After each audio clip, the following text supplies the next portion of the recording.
Your Highness, I remember in those days when you were the CBN governor, we know all the conversation that you had about this same issue, and the fact that what is required was the leadership to take the right action, and like Mr. Atadopita said just now, not just the one-day action, but the policies and processes that follow, making sure they are executed. In fact, I remember there was a specific time that you said you've done your best with monetary policy and that's your job as the CBN governor. The rest of it is left in the hands of those who were politicians, and I think that was part of the reason you said you got a query from the SGF. So you got a query at that point and it led to so many other things. But let me ask you, sir. Now, in terms of those in power in Nigeria listening, several Nigerians commended the position of the President of the Federal Republic of Nigeria, President Bola Ahmed Tinubu, when he appointed both Mr. Wale Edun and Mr. Yemi Cardoso. They said these are some of the best brains and best minds, and yet we're in a situation where people are crying. Is it that Nigerians, and I would refer to even the time of President Jonathan, some of the best brains, including the likes of Dr. Ngozi Okonjo-Iweala, including the likes of even my dear sister and friend here, Aruma Ote, were in government and working for government agencies? Is it that the people at the helm of leadership in Nigeria just consistently don't listen to advice and fail to do the right thing beyond the one single action that Mr. Atadopita described as 24-hour decision? Thank you very much, Kaide. Well, first of all, let me say that it's extremely important for us to try to understand economics and how the economy works. And a failure to understand economics sometimes leads to misplaced expectations. There's a role for the central bank. There's a role for the Ministry of Finance. You've got monetary policy, you have fiscal policy, you have structural policies, you have institutional reforms. And yes, I was one of those who commended the appointment of Wale Edun and Yemi Cardoso. These are two gentlemen that I've known for many years, and I have never had any question about their competence. And if you try to assess them, you've got to ask, what were they supposed to achieve? Okay. Now, going back to the beginning, you talked about 2012. And you talk about the suffering from removal of subsidy. It's simple arithmetic. If you're paying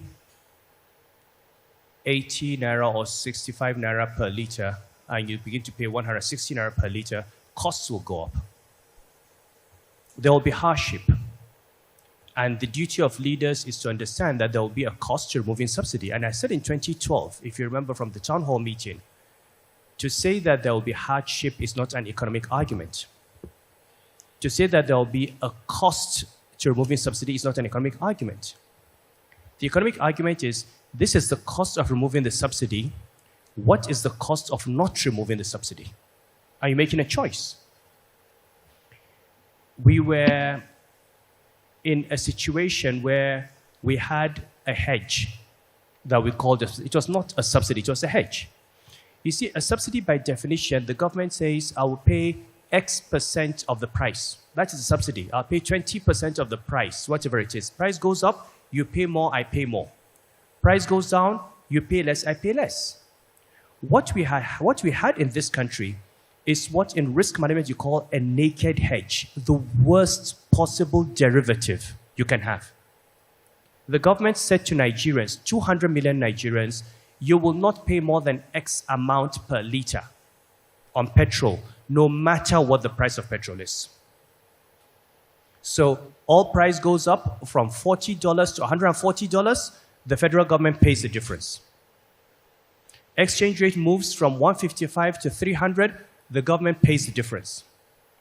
Interest rates move from 5% to 15%, the government pays it. Remember, the price of petrol and what the calculations include the cost of crude, the cost of refined products, the cost of transportation, even interest rates, demurrage. If you look at the template, all of those amounts were being absorbed. The federal government was saying, I have an unlimited pocket. So we moved from a point where we were using revenues to pay subsidy to where we had to borrow money to pay subsidy, to where we had to borrow money to pay interest on the borrowed money. We had become bankrupt. Anyone who takes a naked hedge ends up being bankrupted, especially with a commodity where you don't control the price. So this was the point in 2012. Now, if Nigerians had allowed the Jonathan government to remove the subsidy in 2011, there would have been pain. But that pain would have been a very, very tiny fraction of what we are facing today. This is the cost of delay. At that time, we worked out the numbers in the central bank, and I stood up and put my credibility on the line and said, remove the subsidy today, inflation moves up from 11% to 13%. I will bring it down in a year. We will not have had 30-something% inflation. Okay? That was where we were. Now, people like my friend Kaide Fayemi here and his APC friends had Occupy Nigeria, came out on the streets, told us we could not do it. And I remember calling one of my friends. And this is, we should talk about these things because it's important. There's a kind of poetic justice. That it is actually the people who led the Occupy Nigeria movement who ended up seeing the problem, inheriting the problem, and having to do it. And I remember calling one of my friends at that time and saying, look, one of my closest friends, saying, you know that what we're doing is right. He said, yes, I know. I said, why? He said, well, I'm in opposition. My job is to make the government look bad. You know, you are the governor of central bank, you go and defend your government. Just politics. And you know, the only reason the government compromised at that time, maybe we should know this, the only reason the government compromised and did 50% or to 100% was Boko Haram. Because there were thousands of Nigerians on the streets in Lagos and Kano and Kaduna and all that. At the time when we had suicide bombers in the country. And there was a fear. If one day one of these suicide bombers goes to these Nigerians and explodes the bomb and you have 200 corpses, it will no longer be about subsidy. So you have to give President Jonathan the credit. He was determined to do it, but at the end of the day, the compromise was made, okay, to save Nigerian lives. Now, what has the central bank achieved? Central bank's role is to provide stability. The central bank does not deliver growth. It does not deliver employment. It provides an environment that is conducive to growth. Okay? Now, and the central bank has achieved it. You don't want inflation moving from 10% to 15% to 20% to 25% because, as I said a few weeks ago at NESG, Nigerians don't realize that we were on the brink of hyperinflation. Beyond a certain rate of inflation, it becomes runaway inflation. You can't control it. You'd buy rice in the morning. By the time you come at 12 noon, the price has changed. By 4 p.m., it has changed. This is what happened in Zimbabwe. It happened in Venezuela. It happened in Argentina. We were heading for Nigeria. We were printing money like there was no tomorrow. We're heading for Nigeria. We're heading in the direction of Zimbabwe under Mugabe or Uganda under Idi Amin. So inflation has been reined in. The runaway devaluation has been stopped. Yes, we're at 1,400. Nobody wants an naira at 1,400. But it's better to know that it will be 1,400 for the next 6 months, 8 months, 10 years, than to think it's 1,400 today, 2,000 tomorrow, 2,500, which is really... So the central bank's job is not to give you a strong naira. The central bank's job is not to give you low prices. The central bank's job is to reduce the volatility in the price level. And so when you assess the central bank, you've got to say, what has it done? Have you reduced volatility inflation? Have you brought it down? We're going to bring it down to single digit. You're on your way. There's still a long way to go. Okay, I would like to see inflation come down to under 10%. It will take time. But in terms of stopping it from running away to us, exchange rate volatility has been reduced. Now, on the fiscal side, and we talk about tax reforms, those reforms, the Tax Act only takes off next year. So we must remember that before the tax reforms have kicked in, we have increased government revenues. We have brought down debt service ratios from 100 and something percent to about 40%. Okay, so on the revenue side, you've got to give the finance ministry credit for what it's done. Now, is there more to do? Yes. And the way where the problem is what Atedo has mentioned, is the expenditure side. Yes. Okay, the quality of spending. And some of these things, we've got to be honest with ourselves. Look, why do we need 48 ministers?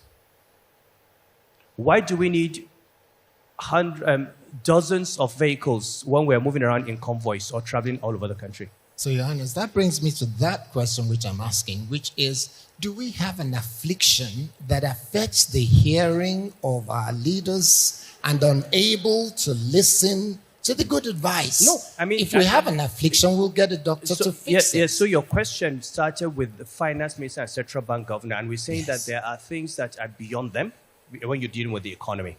So I would go along with that and say you've got to look at overheads. You've got to look at things like your contract processing, procurement process. Okay, there's still questions about inflated contracts.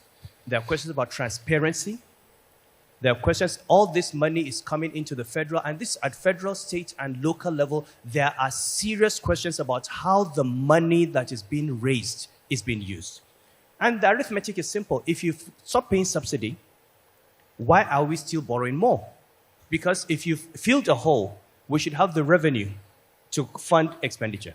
But we fill in one hole and dig in a bigger hole. So this government needs to look at institutions. It needs to look at the quality of spending. It needs to understand that if you keep making more money and keep blowing it away, you're going to undo what you have done. But apart from that, I think a lot of good has been done, okay? But we still have to look at what needs to be done. I would ask this question, Your Royal Highness, one more time. And I hope I get a straight answer to it. Nigerian leaders, from as long as I can remember since I've been in this country, they seem to not be listening to wise counsel. Even the man that you said was President Jonathan at the time had the good counsel to say, no matter what happens with Boko Haram and the rest of them, this is wise counsel, not just from the then SLS governor of CBN, from a great mind like Ngozi Okonjo-Iweala. Everybody said this is the right thing. In fact, I remember you mentioned on Channels Television, where I was the GM then, that we're on the precipice, about to fall. You said it. So why will that president not take the right action? And then the one after, and now the one that is there now, knowing what the answers are from the experts, the likes of Wale and the likes of Yemi Cardoso and all the other brilliant minds that are working with him. Why are they not doing it? Look, in fairness, affliction or what? I asked the question one more time because we have to move on. On this question, in fairness to Jonathan, he took the right decision. And look, I'm not a fan of Jonathan. He suspended me from my job, okay? So okay? But you have to commend him, okay? President Jonathan took the advice and agreed to remove subsidy. As a government, we all agreed to remove the subsidy, and we're determined to remove the subsidy. The only reason we stopped at 50%, like I said, was the threat to people's lives. Now, but to your question, why do Nigerian leaders not listen? What my experience, okay, with talking to many of the leaders is they listen to so many people and they decide that they're going to accept those that tell them what they want to hear. We have too many sycophants in government.